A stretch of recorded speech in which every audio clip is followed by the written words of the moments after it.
Parole de Dieu quotidienne. Si le Sauveur arrivait au cours des derniers jours, s'il était encore appelé Jésus, qu'il était une fois de plus né en Judée et faisait là son œuvre, cela prouverait que je n'ai créé que le peuple d'Israël et seulement racheté le peuple d'Israël, et que je n'ai rien à voir avec les païens. Cela ne serait-il pas en contradiction avec mes paroles qui disent que je suis le Seigneur qui a créé les cieux et la terre et toutes choses?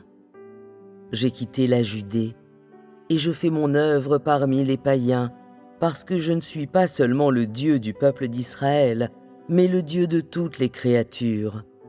J'apparais parmi les païens au cours des derniers jours, parce que je ne suis pas seulement l'Éternel, le Dieu du peuple d'Israël, mais en plus, parce que je suis le Créateur de tous mes élus parmi les païens. J'ai non seulement créé Israël, l'Égypte et le Liban, mais aussi toutes les nations païennes au-delà d'Israël. Grâce à cela, je suis le Seigneur de toutes les créatures. J'ai simplement utilisé Israël comme point de départ de mon œuvre. J'ai utilisé la Judée et la Galilée comme les forteresses de mon œuvre de rédemption.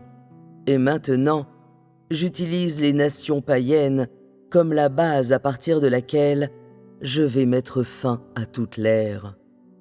J'ai réalisé 2 étapes de l'œuvre en Israël et j'ai accompli 2 autres étapes de l'œuvre dans toutes les terres au-delà d'Israël. Parmi les nations païennes, je ferai l'œuvre de la conquête et ainsi mettrai un terme à l'ère.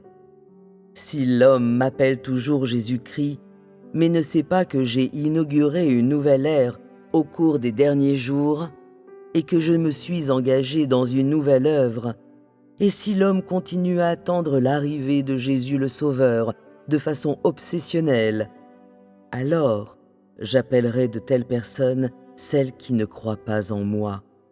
Ce sont des personnes qui ne me connaissent pas, et leur croyance en moi est fausse. Ces personnes pourraient-elles témoigner de l'arrivée du Sauveur Jésus du ciel? Ce qu'ils attendent n'est pas mon arrivée, mais l'arrivée du roi des Juifs.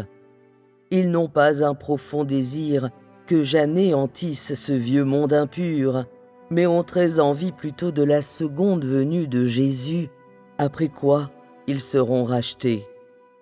De nouveau, ils attendent avec impatience que Jésus rachète toute l'humanité de cette terre souillée et injuste. Comment de telles personnes peuvent-elles devenir celles qui accomplissent mon œuvre dans les derniers jours? Les désirs de l'homme ne peuvent réaliser mes vœux ou accomplir mon œuvre, car l'homme ne fait qu'admirer ou chérir l'œuvre que j'ai accomplie auparavant et n'a aucune idée que je suis le Dieu lui-même, qui est toujours nouveau et jamais vieux. L'homme sait seulement que je suis l'Éternel et Jésus, et ne se doute pas du tout que je suis le dernier qui amènera l'humanité à sa fin. Tout ce que l'homme désire et connaît vient de ses propres notions et n'est que ce qu'il peut voir de ses propres yeux. Ce n'est pas conforme à l'œuvre que je fais, mais en discordance avec elle. Si mon œuvre était conduite selon les idées de l'homme, alors quand finirait-elle? Quand l'humanité entrerait-elle dans le repos? Et comment pourrais-je entrer dans le 7e jour, le sabbat? J'œuvre selon mon plan et selon mon dessein, et non selon les intentions de l'homme.